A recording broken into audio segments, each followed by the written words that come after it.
की मेहनत से ये धरती अन्न पैदा करने को मजबूर हो जाती है।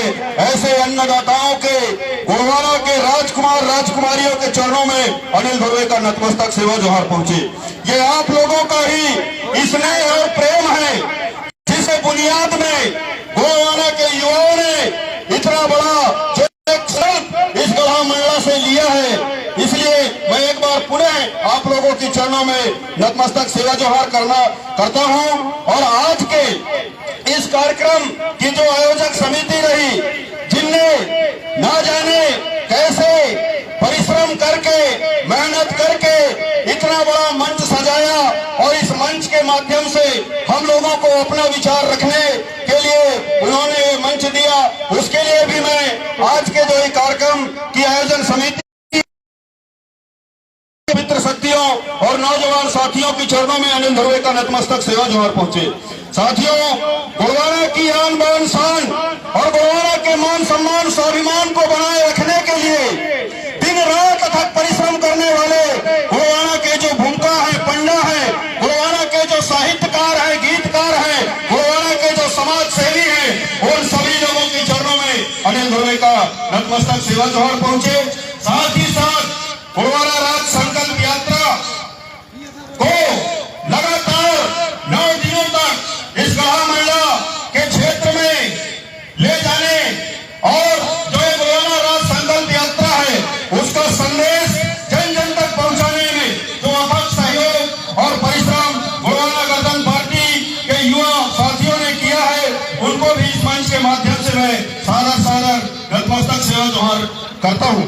साथियों, अंग्रेजी में एक बहुत ही मशहूर साहित्यकार हुए थे, उनका नाम था मिल्टन। उन्होंने एक जगह कहा है कि history is not only the fact of past but the guide of future. इसका हिंदी में अर्थ होता है कि इतिहास सिर्फ बीते हुए समय का पुलिंदा भर नहीं होता, वो आने वाले भविष्य का नक्शा भी होता है।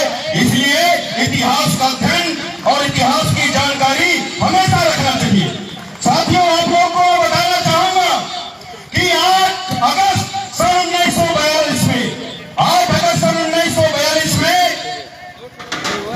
कांग्रेस कमेटी के द्वारा महात्मा गांधी जी के नेतृत्व में भारत छोड़ो आंदोलन का प्रस्ताव 8 अगस्त सन 1942 में रखा गया था और 9 अगस्त से पूरे देशवासियों ने इस देश के अंदर भारत छोड़ो आंदोलन में बढ़ चढ़कर हिस्सा लिया था। ये 9 अगस्त सन 1942 की बात है। और 9 अगस्त सन 1945 में द्वितीय विश्व युद्ध के समय अमेरिका ने हिरोशिमा और 9 अगस्त को नागासाकी में परमाणु बम गिराया था। उस परमाणु बम से गिर जाने से ना जाने कितने इंसान काल कलवित हो गए, ना जाने कितने जीव जंतु मौत की घाट में समा गए। और दुर्भाग्य कह दीजिए या सौभाग्य कह दीजिए कि 9 अगस्त को ही आज हम सब लोग यहाँ पे विश्व आदिवासी दिवस मनाने के लिए एकत्रित हुए थे। आज पूरा देश नहीं, पूरा विश्व 9 अगस्त को विश्व आदिवासी दिवस मना रहा है।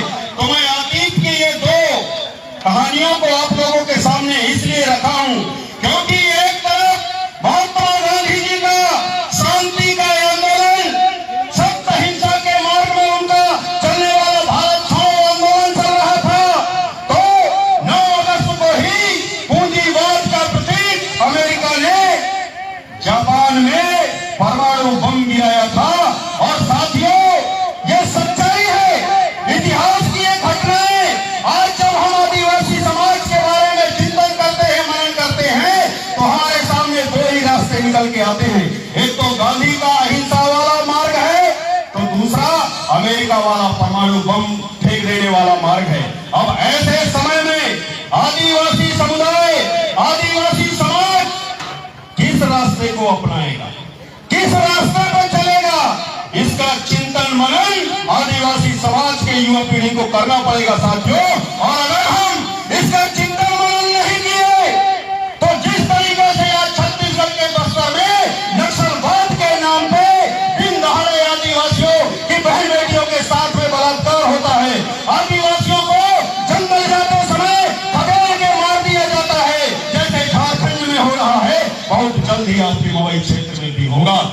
जागना पड़ेगा, समझना पड़ेगा कि इतिहास के जो पन्ने रहे, वो इतिहास का जो पन्ना रहा, उस इतिहास का अध्ययन हमको करना पड़ेगा और उससे आने वाली भविष्य के लिए एक नया रास्ता तैयार करना पड़ेगा। लोग हमसे सवाल करते हैं कि आप गोंडवाना राज्य को कैसे बनाओगे? अरे साथियों, युवाओं का जोश और अतीत का होश और भविष्य की सोच, ये तीन चीजों को रख के गोंडवाना के युवा गोंडवाना राज्य को एक दिन जरूर बनाएंगे। क्योंकि अगर उन्होंने संकल्प ले लिया है, अगर उन्होंने संकल्प लिया है, तो ये संकल्प जरूर साकार होगा।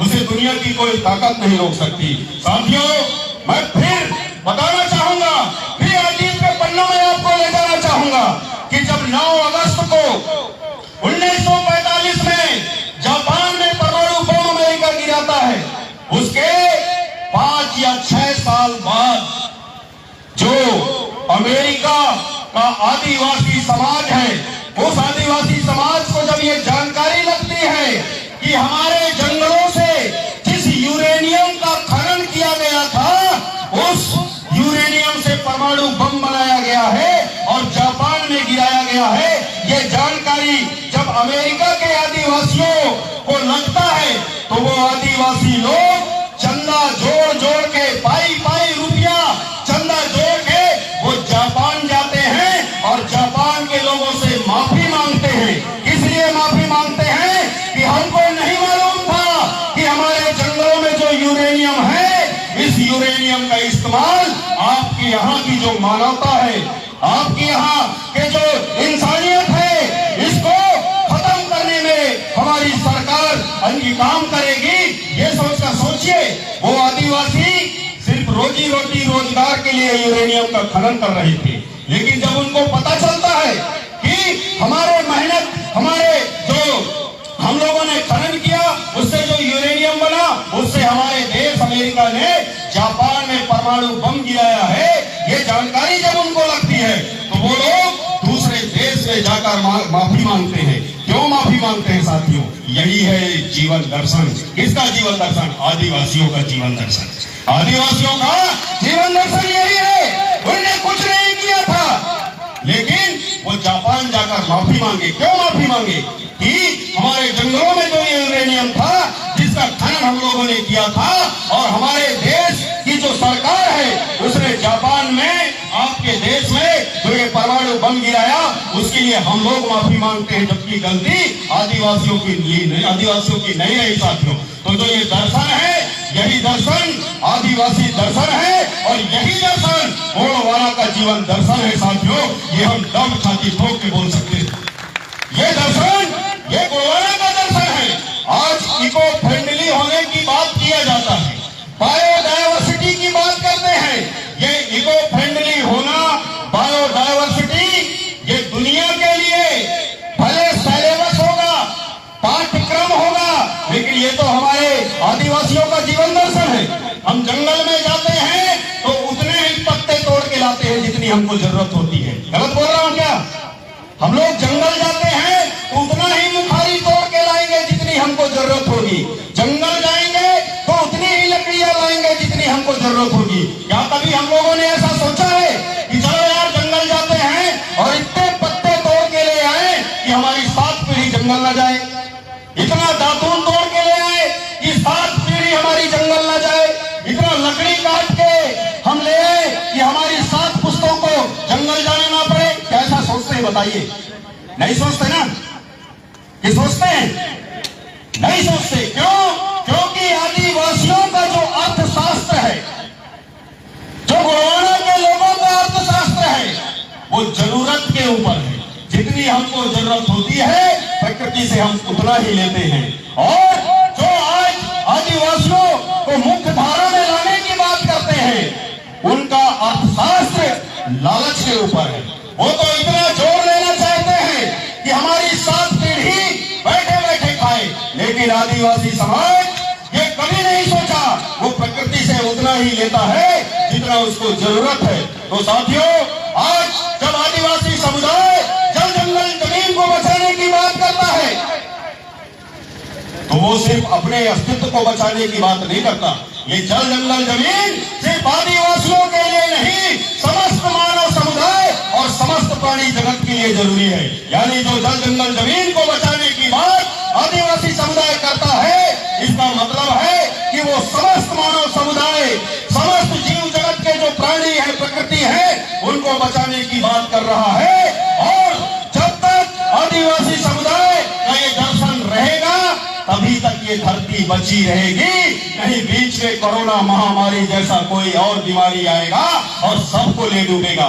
इसलिए आज जरूरत है इस दुनिया को आज जरूरत है कि आने वाली नस्लों को, आने वाली फसलों को अगर वो सुरक्षित रखना चाहती है तो उसको आदिवासी जीवन दर्शन के ऊपर, गोंडवाना के जीवन दर्शन के ऊपर विचार करना पड़ेगा और उस दर्शन के ऊपर चलना पड़ेगा। साथियों, आज हम देखते हैं बहुत सारे साथी मेरे से पूछते हैं कि यार ये गोंडवाना का मतलब क्या सिर्फ गोंडवाना गणतंत्र पार्टी है?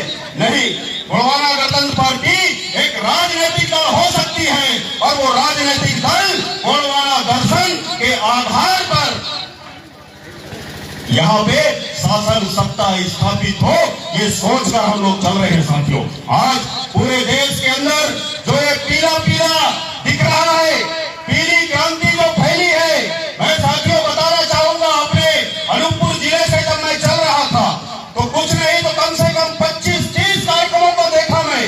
जगह जगह गांव में कार्यक्रम हो रहे हैं, जगह जगह विचार मंथन हो रहा है। इसका मतलब है कि जो आने वाली पीढ़ी है, जो नई पीढ़ी है, वो बहुत ज्यादा जागरूक है। जरूरत है उसको लक्ष्य दिखाया जाए कि ये तुम्हारा लक्ष्य है और इस लक्ष्य को तुम पाओगे या इस लक्ष्य के लिए तुम आकृष्ट होगे या इस लक्ष्य के लिए काम करोगे, तभी तुम्हारे समाज का सर्वांगीण उत्थान हो सकता है। और हमें भरोसा है कि ये गोंडवाना राज संकल्प यात्रा युवाओं को एक लक्ष्य को दिखाने का रास्ता है। साथियों, 9 दिन के अंदर जो इस मंडला क्षेत्र के अंदर ये गोंडवाना राज संकल्प यात्रा को हमारा चलाने का उद्देश्य क्या था? इसका उद्देश्य ये है साथियों कि जो ये स्वर्णिम क्रांति, जो ये पीली क्रांति फैली है, वास्तव में इसका मूलाधार ये गढ़ा मंडला की धरती है, जहां महाराजा संग्राम शाह के समय में 52 तोले का सोने का सिक्का चलाया गया था, जो किसी के राजपाट में नहीं चला। ये गढ़ा मंडला के गौड़ राजाओं ने चलाया और वो सोने का रंग पीला रहा। इसलिए हम लोग पीली क्रांति या स्वर्णिम क्रांति की बात करते हैं, जो राज महाराजा संग्राम शाह का था, जिसके राज में चोर और उचक्के नहीं हुआ करते थे। क्यों चोर उचक्के नहीं हुआ करते थे? क्योंकि इतनी समृद्धि थी, इतनी समृद्धि थी कि लोग अपना लगान सोने पे दिया करते थे। तो जब सब तरफ समृद्धि थी तो चोर कहां से होते? और जब चोर नहीं रहे तो घरों में दरवाजे नहीं हुआ करते थे, दूध की नदियां बहा करती थी। उस राजपाट को अपने दिमाग में रख के हम लोगों ने गोंडवाना राज संकल्प यात्रा का शुभारंभ इस गढ़ा मंडला की धरती से किया था। साथियों, और इसकी जरूरत क्यों पड़ी? इसकी जरूरत है जब 1 नवंबर सन 1956 में भाषावार प्रांतों का गठन होता है। बंगाली बोलने वालों को बंगाल दे दिया जाता है, कन्नड़ बोलने वाले को कर्नाटक दे दिया जाता है, उड़िया बोलने वाले को उड़ीसा दे दिया जाता है, तेलुगु बोलने वाले को तमिलनाडु दे दिया जाता है, गुजराती बोलने वाले को गुजरात दे दिया जाता है, मलयालम बोलने वाले को केरला दे दिया जाता है, लेकिन गोंडी बोलने वालों को गोंडवाना प्रदेश नहीं दिया जाता। साथियों, ये देश की आजादी के बाद गोंडवाना के जो मूल निवासी हैं, उनके साथ में सबसे बड़ा अन्याय हुआ था। और इस अन्याय का प्रतिकार उस समय भी हमारा गोंडवाना का एक स्वाभिमानी खून था। 12 बरस रियासत के राजा लाल शाह श्याम जी उस समय सांसद हुआ करते थे, कांग्रेस की गवर्नमेंट रही। पंडित जवाहरलाल नेहरू जी का उस समय तूती बोला करता था, देश के प्रधानमंत्री थे वो। राजा लाल शाह श्याम ने सबसे पहले गोंडवाना राज्य का प्रस्ताव केंद्रीय जो मंत्रिमंडल है वहां पे उन्हें रखा, लोकसभा में रखा। नेहरू जी ने उनकी बातों को ठुकरा दिया। गोंडवाना का वो स्वाभिमानी बेटा सांसद के पद को लात मार के आ गया था। साथियों, आज लोग सरपंची नहीं छोड़ना चाहते, सरपंची नहीं छोड़ना चाहते और सांसद के पद को लात मार के उसको निर्दलीय सांसद बना के भेजते हैं और वो फिर जाकर गोलवाना राज्य की बात करता है, फिर नेहरू उसकी बात को नहीं मानता, फिर वो इस्तीफा दे के आता है और फिर निर्दलीय चुनाव लड़ता है और फिर जीत के जाता है। तीन बार गोलवाना राज्य के लिए लोकसभा के सांसद पद से इस्तीफा देने वाला बेटा गोलवाना का स्वाभिमानी बेटा रहा, वो नालायक नहीं रहा। नहीं, नालायकों के समय में संविधान का 92वां संशोधन हुआ 2003 में, चार भाषाओं को 8वीं अनुसूची में शामिल किया गया। मैथिली, डोगरी, बोडो और संथाली, ये 4 भाषाओं को 8वीं अनुसूची में मान्यता दिया गया। हमारा नालायक बेटा उस समय केंद्र में मंत्री रहा, आदिम जाति कल्याण विभाग का। अटल बिहारी वाजपेयी जी सांसद हुआ करते थे। अगर वो लायक बेटा होता तो गोंडी भाषा को 8वीं अनुसूची में शामिल कर लिया गया होता। मैं नाम नहीं लूंगा साथियों, जो नालायक बेटा कौन रहा। सन 1994 में जब विश्व आदिवासी दिवस मनाने की बात आई, इस देश के अंदर जिनकी सरकार रही, जिनका इस प्रदेश में सरकार रहा, इसके प्रतिनिधि यूएनओ में जाकर क्या बोलते हैं कि भारत देश में कोई आदिवासी रहता ही नहीं है करके। बताइए कितनी बड़ी बात उनने कह दिया यूएनओ में कि भारत देश में एक भी आदिवासी नहीं रहता करके। और आज वही लोग आदिवासी स्वाभिमान यात्रा निकाल रहे हैं। ये आप लोगों का डर है साथियों, ये आप लोगों की जन जागरूकता का डर है कि वो आदिवासी स्वाभिमान यात्रा इस मध्य प्रदेश में निकाल रहे हैं। मैं तो ये गोलवाना राज संकल्प यात्रा का शुभारंभ जब चिड़ियागढ़ी से किए तो मैंने सार्वजनिक मंच में बोला था कि मेरा छोटा भाई और कांग्रेस पार्टी के युवा मोर्चा का प्रदेश अध्यक्ष डॉक्टर विक्रांत भूरिया, मेरा छोटा भाई रामू टेकाम, आदिवासी कांग्रेस का प्रदेश अध्यक्ष, ये सीधी जिला से आदिवासी स्वाभिमान यात्रा लेकर निकले हैं। मैं परम शक्ति प्रेम से प्रार्थना करता हूं कि इनकी यात्रा सफल होनी चाहिए, इनकी यात्रा सफल होनी चाहिए। आदिवासियों का स्वाभिमान जगना चाहिए और आदिवासियों का स्वाभिमान इतना जग जाना चाहिए कि 2023 में मध्य प्रदेश का मुख्यमंत्री आदिवासी हो। अब ना उस आदिवासी स्वाभिमान यात्रा का मतलब होगा साथियों, ले चलता हूं आपको इतिहास के पन्ना में। ये मध्य प्रदेश पूरे देश के अंदर सबसे ज्यादा आदिवासियों की जनसंख्या अगर कहीं है तो वो मध्य प्रदेश में 22.5% आदिवासियों की जनसंख्या है। लेकिन मात्र 13 दिन के लिए सारंगढ़ रियासत के राजा नरेश चंद्र देव जी मात्र 13 दिन के लिए मुख्यमंत्री मध्य प्रदेश के बने थे और 13 दिन के बाद में उनकी तिरही हो जाती है, आदिवासी राजनीति चकनाचूर हो जाता है। ये दादा मरकाम के आंदोलन का देन है साथियों कि आज मध्य प्रदेश के अंदर अगर आदिवासियों की बात को सुना जा रहा है, आदिवासियों की बात को समझा जा रहा है। ये गोलवाना राज संकल्प यात्रा जब 2021 में चालू हुआ थी महामंडला के अंदर, देश का गृह मंत्री अमित शाह जी दौड़े 18 सितंबर 2021 को मंडला पहुंच गए थे। 15 नवंबर को देश के प्रधानमंत्री माननीय नरेंद्र मोदी जी भोपाल पहुंच गए थे। ये आप लोगों की जो जन जागरूकता है और ये जन जागरूकता का जो कारवा है साथियों, ये रुकना नहीं चाहिए। आज हम विश्व आदिवासी दिवस के अवसर पर यहाँ एकत्रित हुए हैं, तो जो आदिवासी दर्शन है, जो गोलवाना दर्शन है, मैं उसके बारे में 2-4 पंक्तियां कह के अपने विचारों को विराम देना चाहूंगा साथियों। दादा मरकाम कहा करते थे और दादा मरकाम कोई नई बात को नहीं कहा करते थे।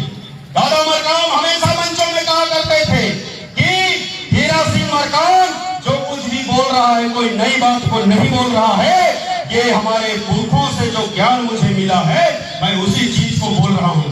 तो जो गोलवाना का दर्शन है वो क्या है, आदिवासी दर्शन क्या है, इसके ऊपर फोकस करना चाहूंगा साथियों। पहला सुख निरोगी काया। अगर आपके पास में दुनिया की तमाम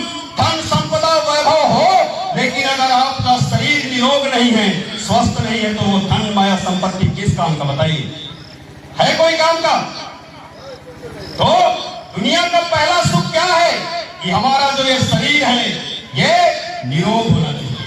तो पहला सुख निरोगी काया और दूसरा सुख घर में हो माया, यानी घर में हमारा रुपया पैसा हो या ना हो, कोठी में धान या दाना होना चाहिए। क्योंकि हम लोग इतना ही जानते हैं कि गौड़ के घर में रहेगा दाना तो गौड़ परे उताना। और हम लोग जो आज अकड़ के बात करते हैं, क्यों बात करते हैं? क्योंकि हमारे कोठी में दाना रखा हुआ है, 1 रुपया किलो चावल शिवराज का नहीं खाते हम लोग, इसलिए अकड़ के बात करते हैं। तो पहला सुख निरोगी काया, दूसरा सुख घर में हो माया, और तीसरा सुख सुलक्षण मात्र पितृ शक्ति। घर के जो मात्र शक्ति और पितृ शक्ति हैं ये सुलक्षण, उनके लक्षण सुलक्षण हो। तो पहला सुख निरोगी काया, दूसरा सुख घर में हो माया, और तीसरा सुख सुलक्षण मात्र पितृ शक्ति, और चौथा सुख सपूत हो आज्ञाकारी। सपूत को आज्ञाकारी रहना चाहिए कि नहीं रहना चाहिए? हमारे पास में हजारों की संपदा हो, वैभव हो, लेकिन अगर पूत कपूत निकल गया तो संपदा का क्या मतलब है, बताइए। इसलिए पुरखों ने कहा था कि पूत कपूत तो क्या धन संचय, और पूत सपूत तो क्या धन संचय। पूत अगर आपका कपूत निकल गया तो उसके लिए धन संपदा जोड़ के रखोगे, कोई मतलब का नहीं होगा, आपके जाने के बाद वो खत्म हो जाएगा। और अगर आपका पूत सपूत है तो उसके लिए जोड़ने की जरूरत नहीं पड़ेगा, वो खुद जोड़ लेगा। ये पुरखों ने कहा था, नहीं कहा था? तो पहला सुख निरोगी काया, दूसरा सुख घर में हो माया, और तीसरा सुख सुलक्षण मात्र पितृ शक्ति, चौथा सुख सपूत हो आज्ञाकारी, और पांचवा सुख देश में हो आशा। देश में आशा रहना चाहिए, समाज में आशा रहना चाहिए। जब देश में समाज में आशा नहीं रहेगा तो हम कुछ नहीं कर पाएंगे साथी। तो पांचवा सुख देश में हो आशा, और छठवां सुख सत्ता हो पासा। सत्ता भी हमारे पास में रहना चाहिए कि नहीं रहना चाहिए, बताइए, रहना चाहिए कि नहीं रहना चाहिए?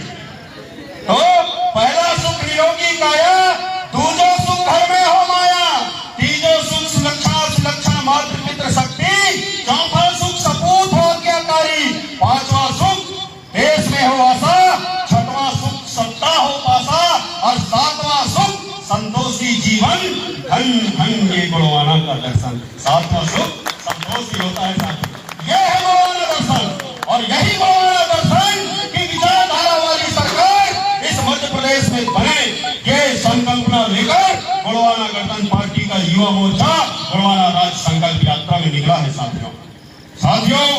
बातें तो बहुत ज्यादा है, बातें बहुत ज्यादा है।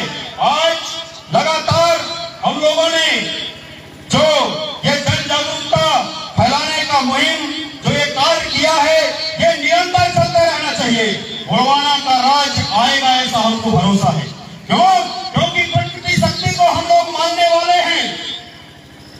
तो प्रकृति का जो दर्शन है, प्रकृति का जो संदेश है वो ये है कि प्रत्येक उत्थान के बाद में पतन, और प्रत्येक पतन के बाद उत्थान, ये प्रकृति का शाश्वत नियम है। उसे दुनिया की कोई ताकत नहीं रोक सकती। अगर सूर्य का अस्त हुआ है तो सूर्य का उदय निश्चित है। सूर्य का पतन, अगर सूर्य का अगर अस्त हुआ है तो सूर्य का उदय होना निश्चित है। उस गहन अंधकार में हमको आशाओं के दीप को जलाए रखना है, और ये भरोसा रखना है कि गुणवाना राज एक दिन जरूर बनेगा। अगर हम लोगों ने जंगलों पहाड़ों को काट के समतल खेत मैदान बनाया है, अगर हम लोगों ने बड़े बड़े बिल्डिंगों को बनाया है, ये बड़ी बड़ी सड़कों को हमने बनाया है, तो गुणवाना राज्य को क्या हम नहीं बना सकते? हमारे सीने में धड़कना चाहिए साथियों, यहां से आवाज आनी चाहिए कि गुणवाना राज हम बना के रहेंगे, बना के रहेंगे।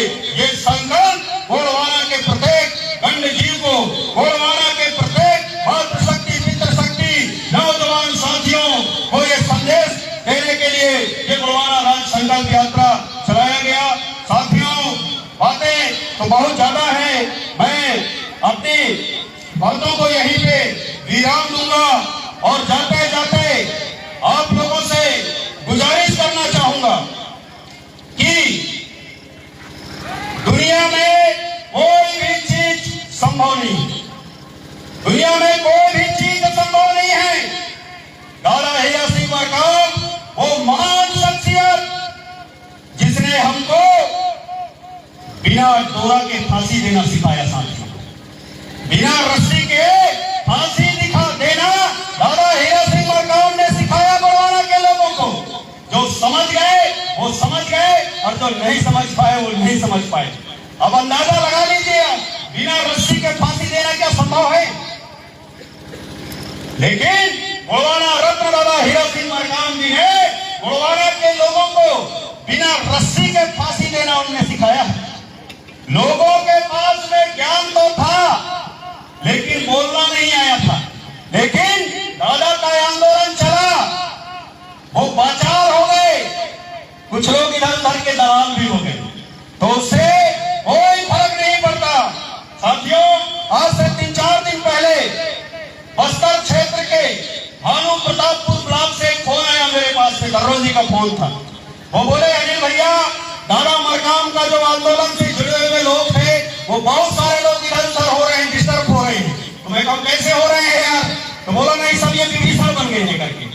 तो मैं उसको बोला, मैं कहूँ दर्रो जी विभीषण लंका से ही निकलता है, अयोध्या से नहीं निकलता। इस चीज को अपने दिमाग में बैठा लो, विभीषण हमेशा लंका से ही निकलेगा, अयोध्या से नहीं निकलेगा। क्यों? क्योंकि लंका सोने की थी ना, अयोध्या थोड़ी सोने का था। अगर अयोध्या सोने का होता तो वहां से विभीषण निकलता, तो वो सोने का नहीं था, सोने की लंका रही, यानी समृद्धि था। जहां समृद्धि होगी वहां पे कुछ लोग निकलेंगे। और हम किसान के बेटे हैं, हमको मालूम है कि खरपतवार का इस्तेमाल, खरपतवार का कैसे इलाज किया जाता है। बाकी खेती करना क्या हम छोड़ देंगे? बताइए, खेती करना क्या छोड़ देंगे? बहुत सारे बीजा उगेंगे, बहुत सारे जमेंगे, उससे कोई फर्क नहीं पड़ता। साथियों आज आप देखिए पूरे मध्य प्रदेश की हालत, लोग बात हमको बोलते हैं कि नहीं ये गोड़वाना वाले